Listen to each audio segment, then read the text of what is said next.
partner Cheryl, mga kapatid, mismong si Chief Justice Renato Corona raw ang susi para mabigyang linaw ang mga akusasyong ibinabato sa kanya. Kaya hamon sa punong maestrado, humarap sa impeachment trial laban sa kanya. Para diretsahang sagutin ang hamon na yan, makakausap natin live ang mismong punong maestrado ng Korte Suprema, si Chief Justice Renato Corona. Magandang gabi po, CJ Corona. Magandang gabi sa inyo, sa ating mga nakikinig at saka nanonood. Good evening po sa inyong lahat. Hinahamon po kayo ngayon ng Malacanang at ng prosekusyon na humarap sa impeachment court. Kakasaho ba kayo sa kanilang hamon? Isa sa mga bagay na pinag-uusapan niya na aking defense team, hindi naman ako haharap doon dahil gusto lamang ako, kinukutya ako ng prosecution. Haharap ako doon kung ako'y kailangan humarap. Handa akong humarap anytime. Pag sinabi ng mga abogado ko, go, ako po ay go-go. Pero sa mga oras po na ngayon, dahil sa Monday nga po ay hihintayin nila kung kayo po ay haharap na on Monday. Sa ngayon po, ano po ang desisyon ng defense team on this? Basta kung ano po ang sabihin sa akin ng mga aking abogado, yun po ang aking gagawin. Kasi at this instance, ako po ay kanilang kliyente. Hindi ako ang Chief Justice, ako ang kanilang kliyente. Kung anong sabihin sa akin, yun ang aking gagawin. At ito pong inuungkat na dollar accounts nyo, handa po ba kayong ilabas ito, CJ? Handang-handa. Sa simula, yan naman na sinabi ko, ako ay nagbigay ng aking personal na commitment. Yan ay isisiwalat natin, ay ilalabas sa publiko. At yan ang aking patutuparin.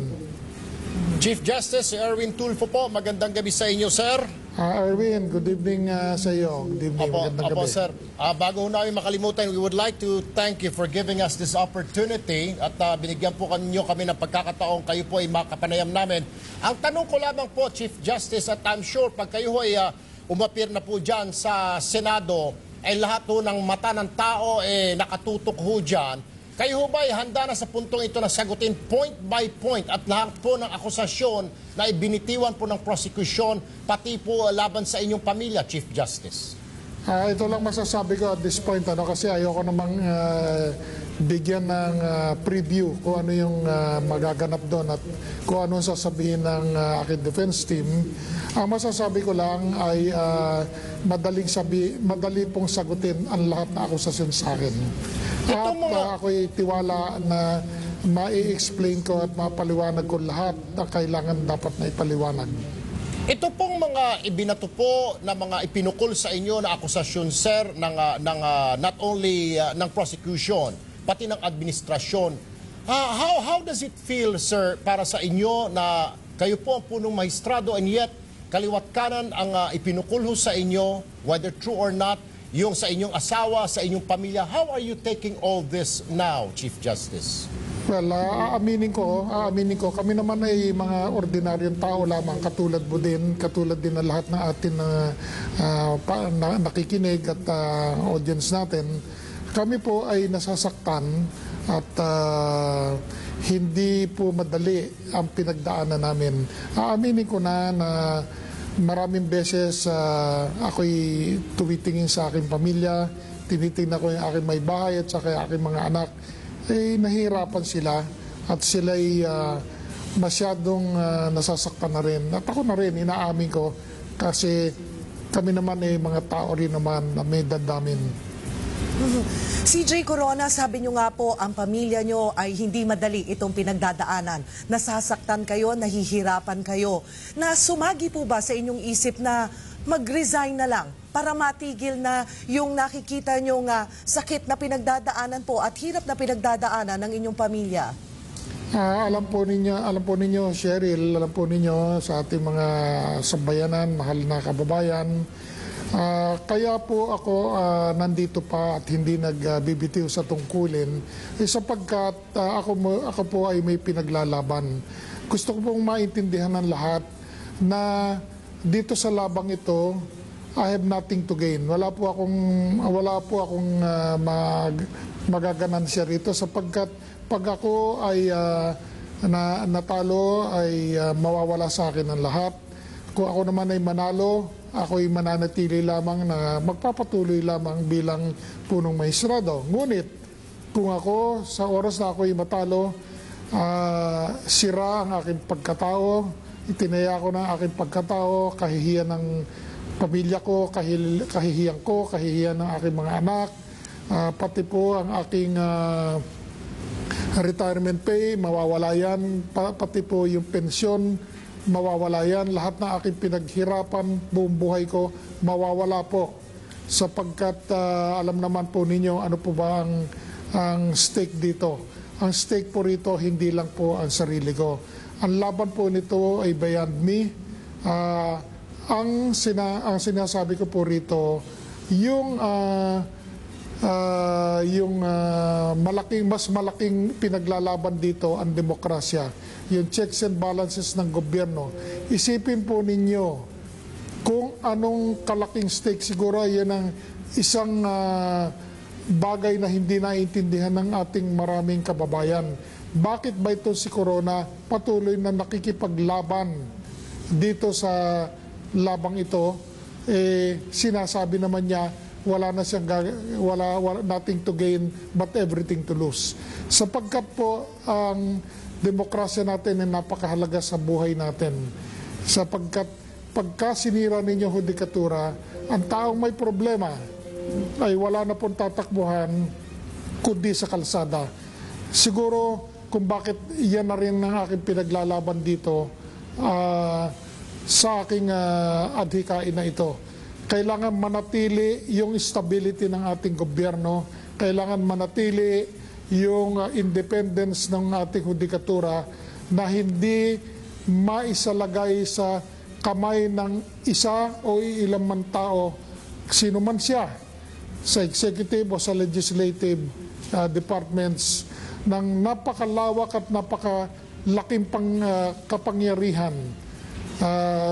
So much so na parang wala nang kasay-saysay ang ating demokrasya.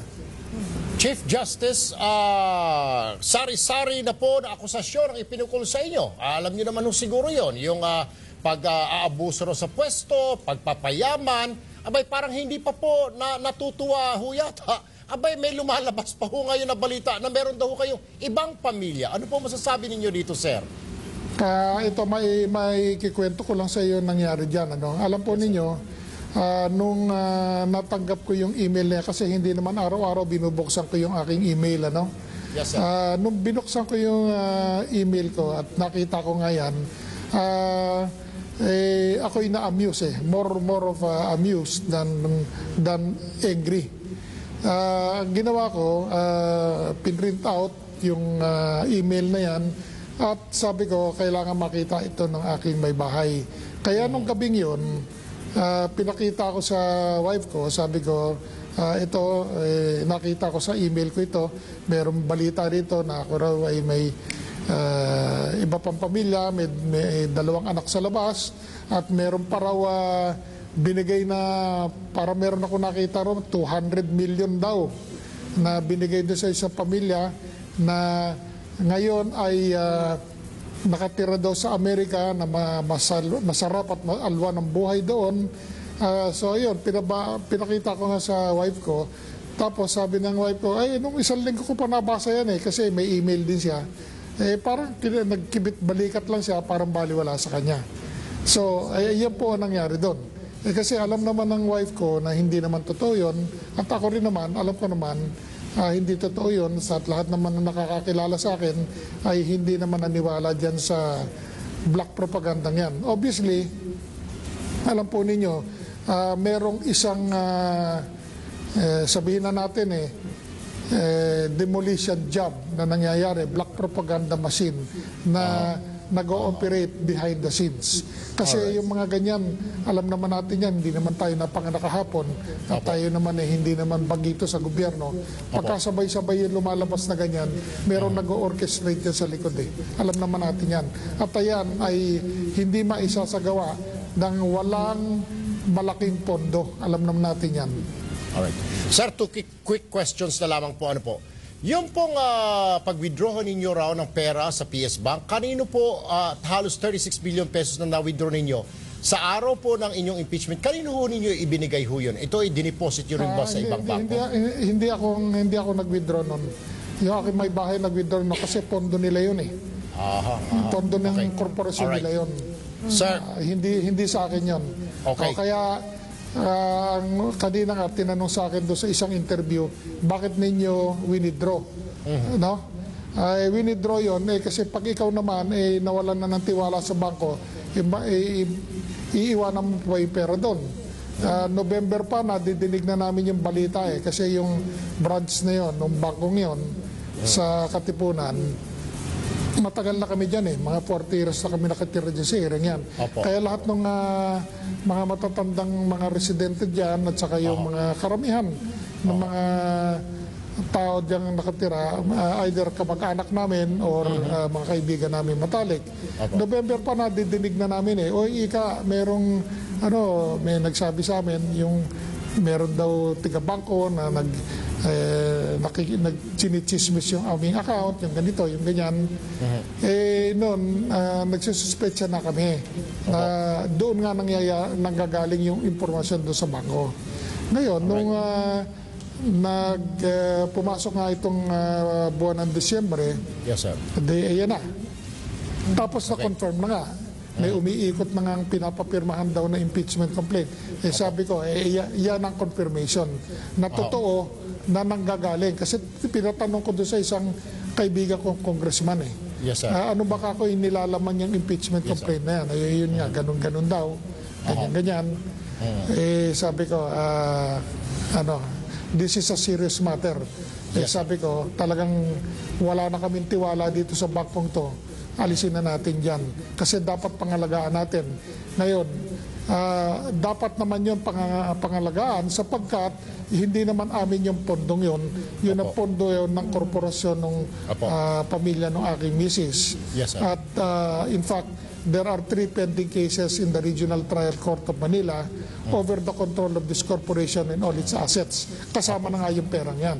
Alright. And then my wife, being the administratrix of the corporation, has to account for these funds. Kaya wala kaming choice kundi protektahan yung pondong yun.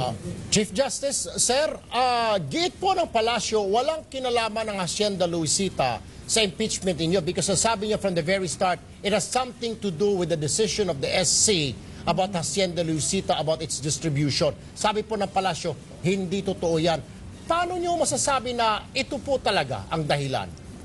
Siyempre, hindi naman aaminin ng palasyo yun Siyempre, nakakahiyang para aminin yun Pero ang masasabi ko lang dyan, sila ay may final dito, nagkiklaim sila ng 10 billion. Hindi 10 million 10 billion pesos kapalit ng Hacienda Luisita. Siguro ako ang nakikita nilang hadlang dyan sa pagre-reverse niyang Hacienda Luisita yan, yung desisyon namin dyan. At pangalawa, yung control sa hudikatura. Importante po yan, magkabuhol po yan ng dalawang yung isyong yan Yung control ng hudikatura, yung makukuha nila kung ano yung gusto nila, at yung pagre-reverse ng Hacienda Luisita decision ng Korte Suprema. Ako naman, hindi ko naman inaasahan na aaminin ng palasyo na yun ang dahilan.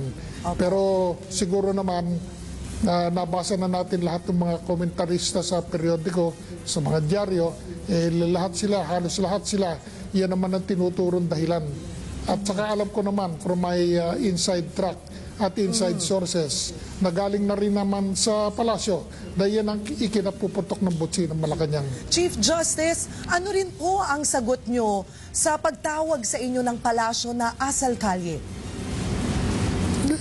Hindi naman totoo yun Yung kinikwento ng parang nakuha yata yung kwentong yun doon sa kwento ng isang Ana Basa doon sa isang pahayagan na nagsasabi na ako raw ay nanutok ng baril at parang tinakot ko pa yung isang nagngangalang Pedro something. Well, unang-una po, hindi po totoo yan.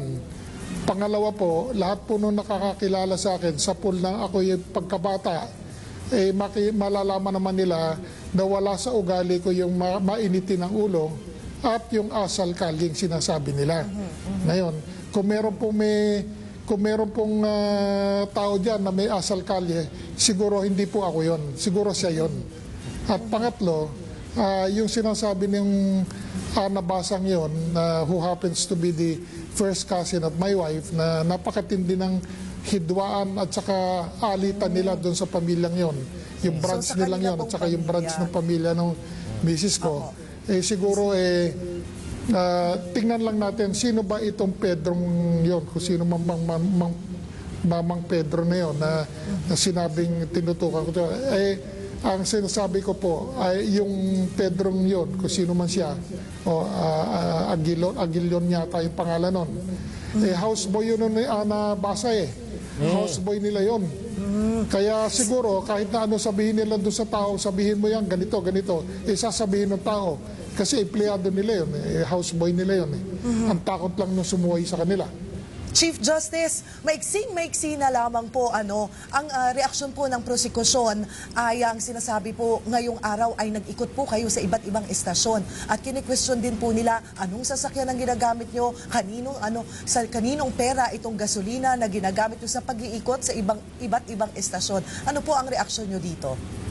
Ano man pa, siguro naman po yung nagagastos sa gasolina sa isang araw Siguro hindi ko naman ikahihirap yon.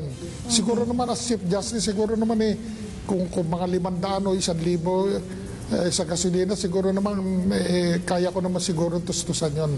Pero ang gusto ko lang masabi, yung pag-ikot dun sa mga iba't ibang television network today, matagal ko nang gustong gawin yun Kaya lang, ang nagbawal sa akin ay yung mga lawyer ko.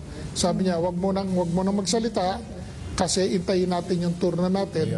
Ngayon, dumating na yung turno ko na mag-present ng aking ebidensya, kaya pwede na. Okay, binigyan na nila ng go signal na magsalita na. Alright, Chief Justice Renato Corona. Sir, maraming salamat po. Mabuhay po kayo and good luck po sa inyo, sir. Maraming salamat din sa inyo.